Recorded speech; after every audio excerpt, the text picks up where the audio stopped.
Hey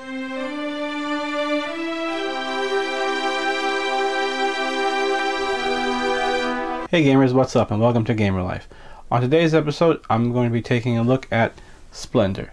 Splendor is a 2 to 4 player game that takes about 30 minutes to play. In Splendor, players are purchasing diamonds to buy diamond mines to get better diamonds and better diamond mines, and to also impress the nobles that are there. The first player to get to 15 points is the winner. Pretty much you're building an engine to buy better diamonds. So let's take a look and I'll tell you what I think. So here is Splendor set up for 4 players. Now if you're playing with less than 4 players, you'll have less nobles, which are these here, or you'll have less, and you also will have less diamonds, which are these poker chips to the side here. Now, like I said earlier, the player to get 15 points triggers the end of the game. Once all players have the same number of turns, the person who has 15 points is the winner. So what players are doing on their turn is they're going to be taking diamonds in order to purchase these development cards here. So let's take a look at some of these development cards.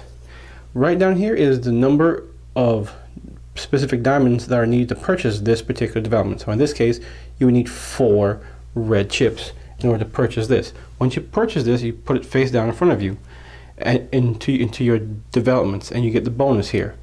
Now this icon here means that whenever you go to purchase another development that needs blue, you'll get a discount. So for example, if you had this and was to buy this development in the later round that needs 5 blue, you will then only need 4 blue to purchase this. And this number here is how many victory points it's worth at the end of the game.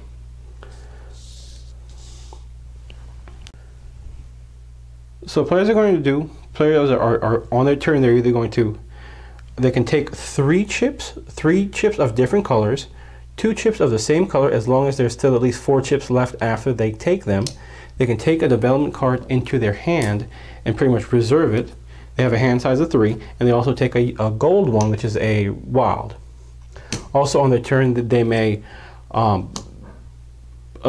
purchase a development card from either their hand or from what's on the table. A player cannot have more than 10 chips in front of them. That includes the gold, which is the wild. Now at the end of a player's turn, they can also see if they qualify to get any of the nobles.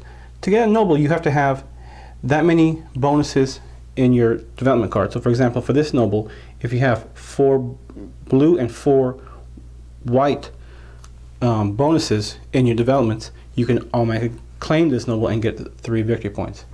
Now once a player has gotten 15 points, it triggers the end of the round, so each player will then have the same number of turns.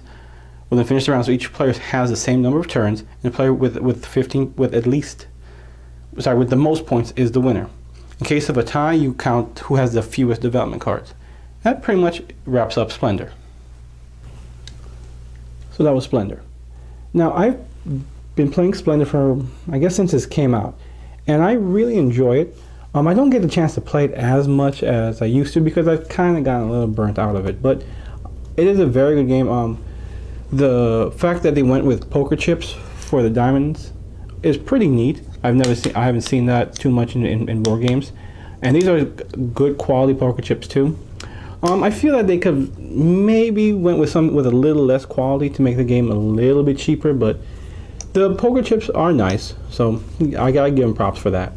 The game itself is really simple. All you're doing is just building an engine so you can get better cards that give you more points, and then you can eventually get more points.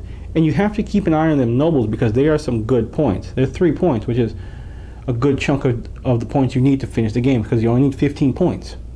And there's different strategies too. I've seen players go from for the level 1 development cards and completely skip the level 2 and just go straight for the level 3 ones.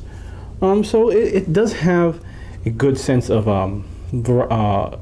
strategy as well as different playstyles because there are a decent amount of cards in each stack, so you won't see every card in every game. So every game will be slightly different because you only see 4 cards in each level: level 1, level 2, and level 3.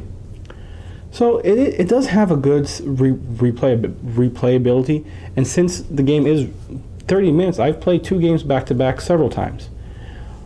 But I have been burnt out from this game for a few weeks now, for a few months now actually. So I am kind of done with Splendor, but I do recommend it for anybody who was looking for a light, almost a filler game. It is a good economic game. I do recommend for a lot of people, even though I myself have been burnt out from it. So that wraps up my review of Splendor.